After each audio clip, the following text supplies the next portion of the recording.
Hello, my wonderful people. Greetings to you all. Good morning, good afternoon, good evening, depending on where you are, depending on your location.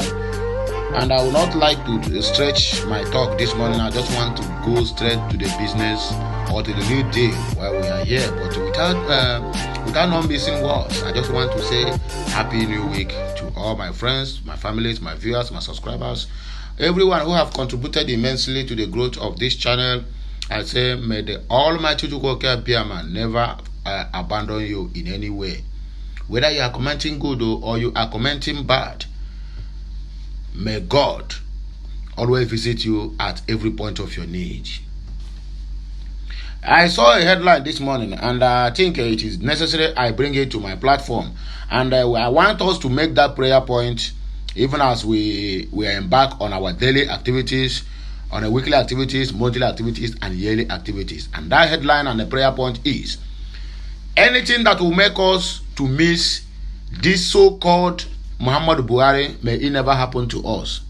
And may Nigeria never happen to any one of us. We are BIAFRANS, yes, fine and good. We are not yet exit from Nigeria.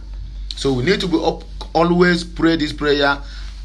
Man, woman, brother, sister, uncle, aunt, please always put it in your prayers, in your daily incantations, whatever you believe. Make sure you always do this prayer morning and evening. That anyway they will make us, because we made this prayer when good luck Jonathan left, because they said it's bad luck. Everybody castigate him. At a point, even into the either 2 years or 3 years of Muhammad Buhari's regime, we start to miss Buhari. Good luck, sorry my dear people. So anything that will make us to embrace this incoming administration, I don't know whether I will call it a tyrant or whatever, because the process would brought in the president select is mere with a lot of controversies.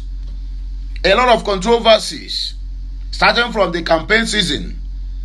Any man who can go as length as or as far as to rent unknown bishop.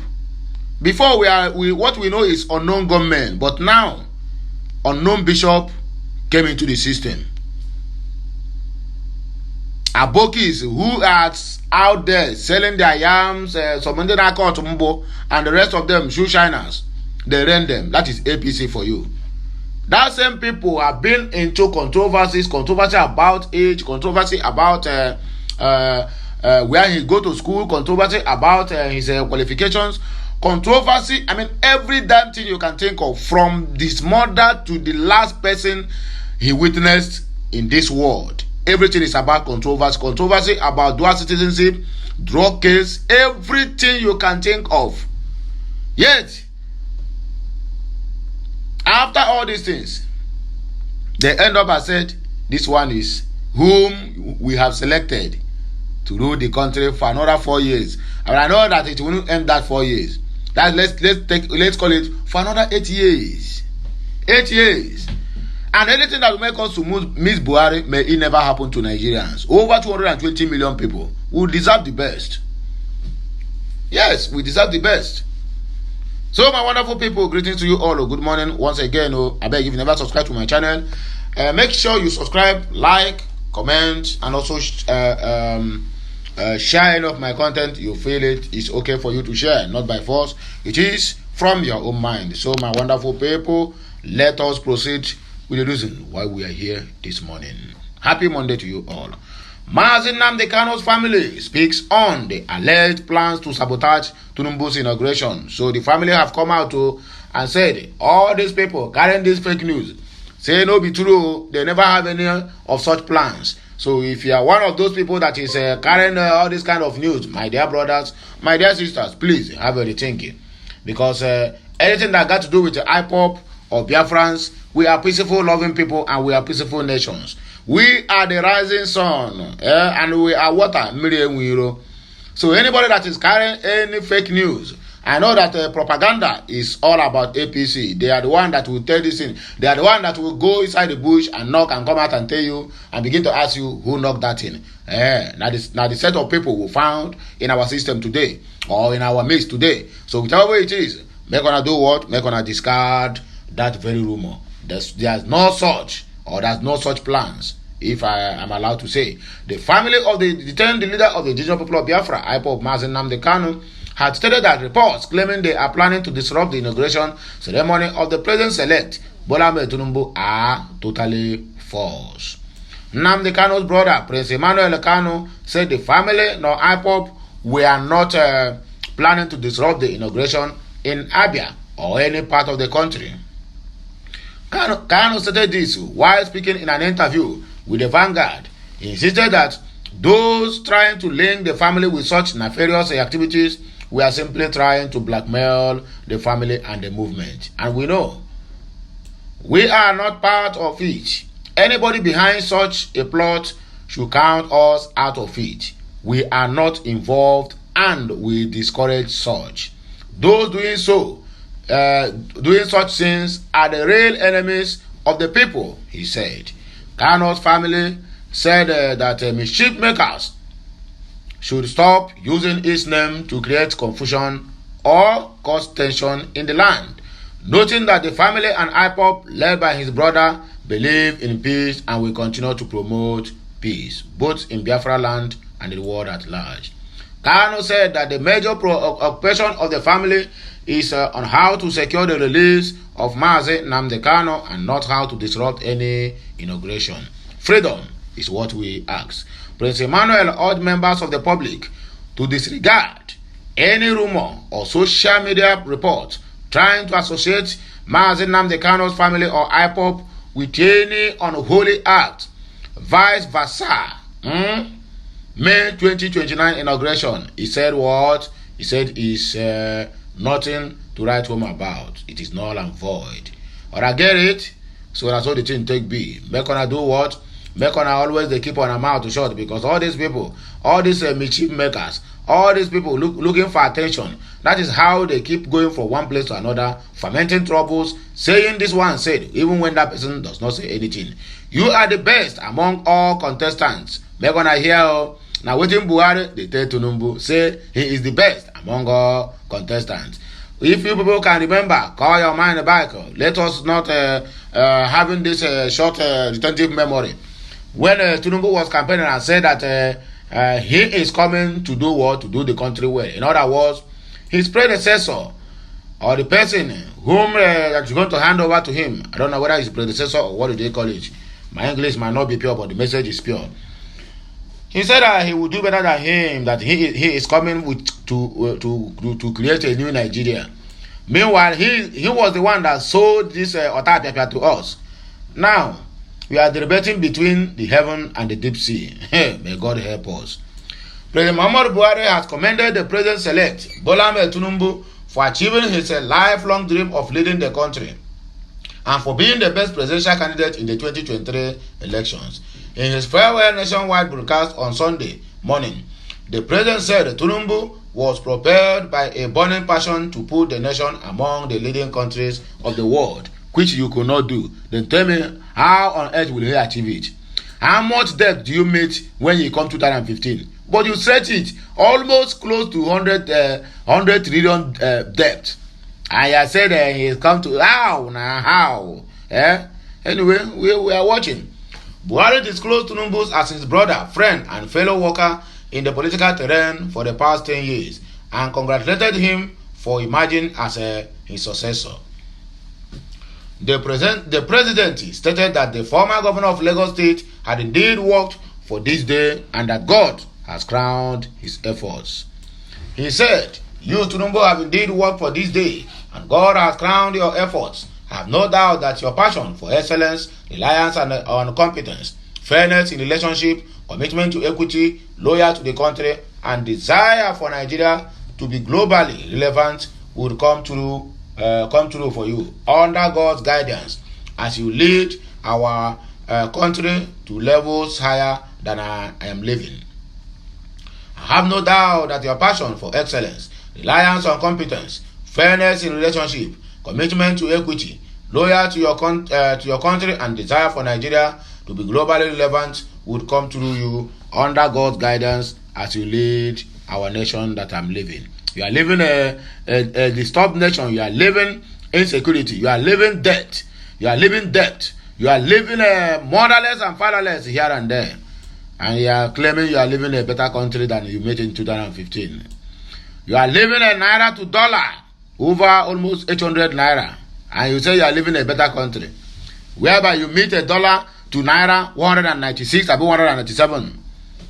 You are doing well.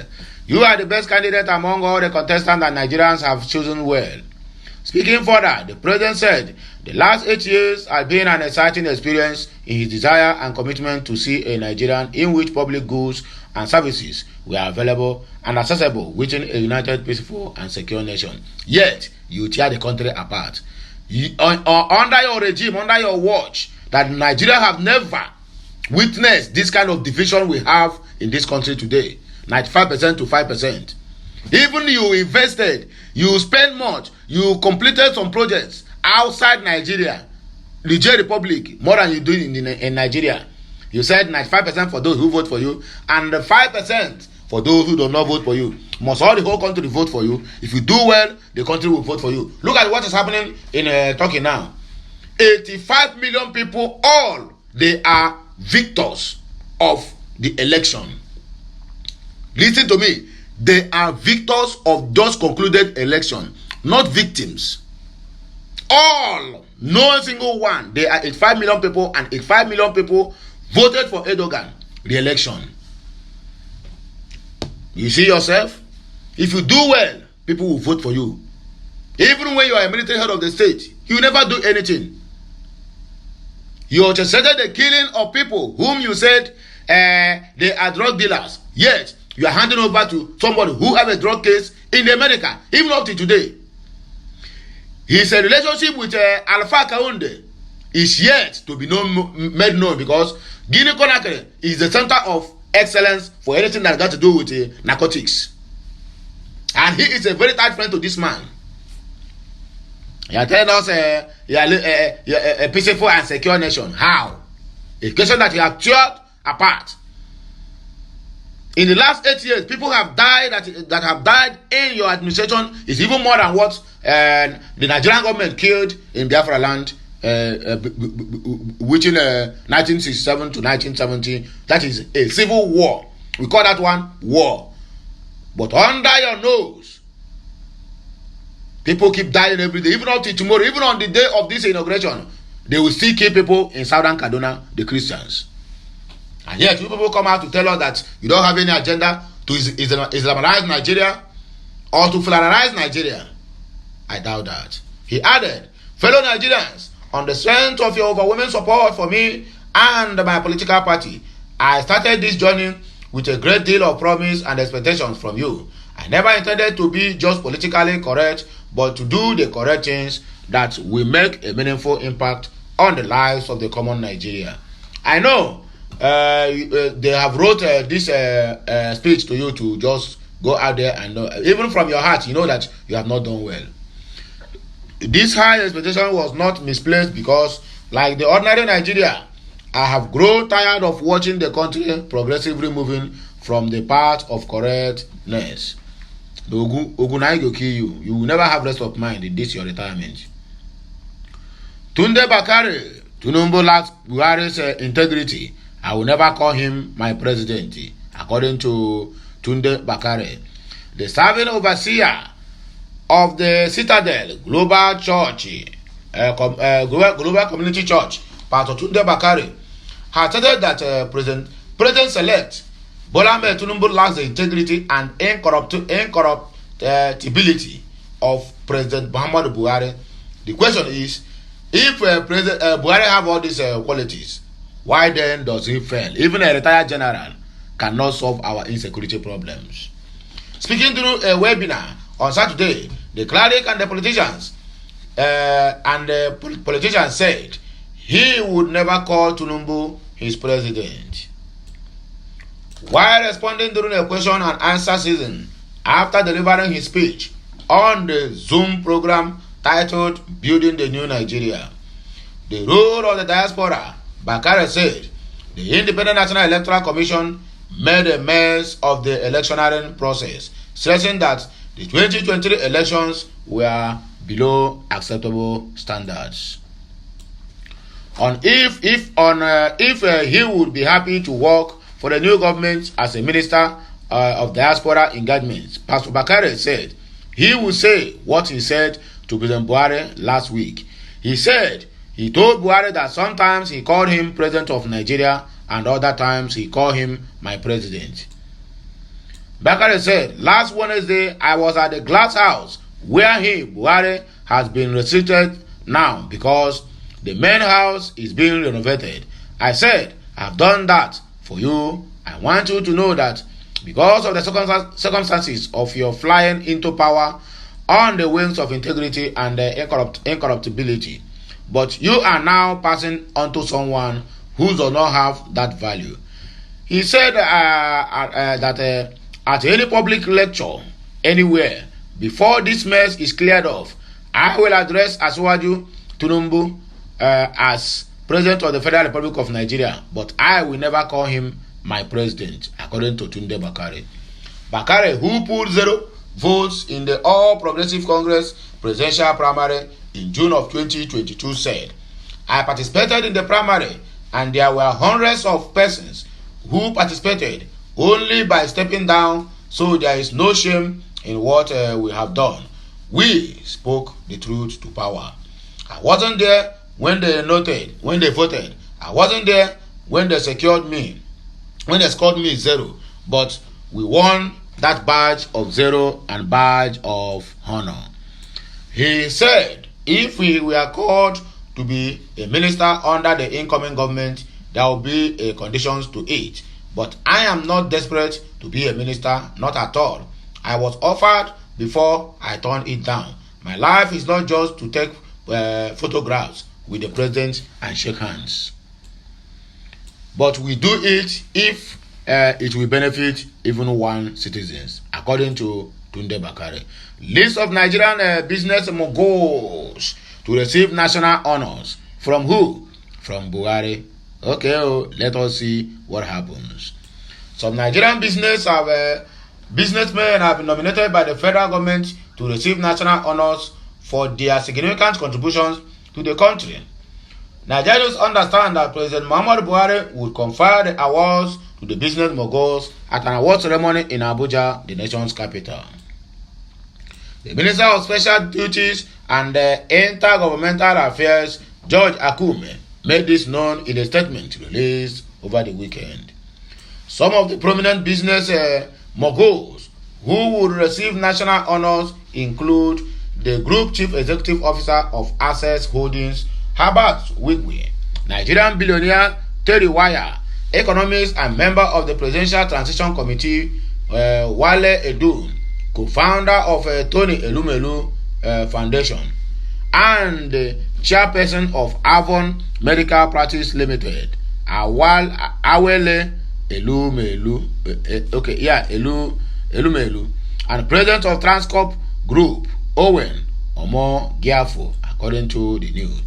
Others are the chairman and chief executive officer of the Chico Investment Limited, Chief Benson Madubuko, president and CEO of Erisco Foods Limited, Chief Eric Ume Ofia, managing director and chief executive officer of Fidelity Bank, Nneka Onyale Ikpe, chairman of Biswal Limited, Adebisi Adedimi Adebutu, and Dr. Tislim Adekunle Sanusi, among others.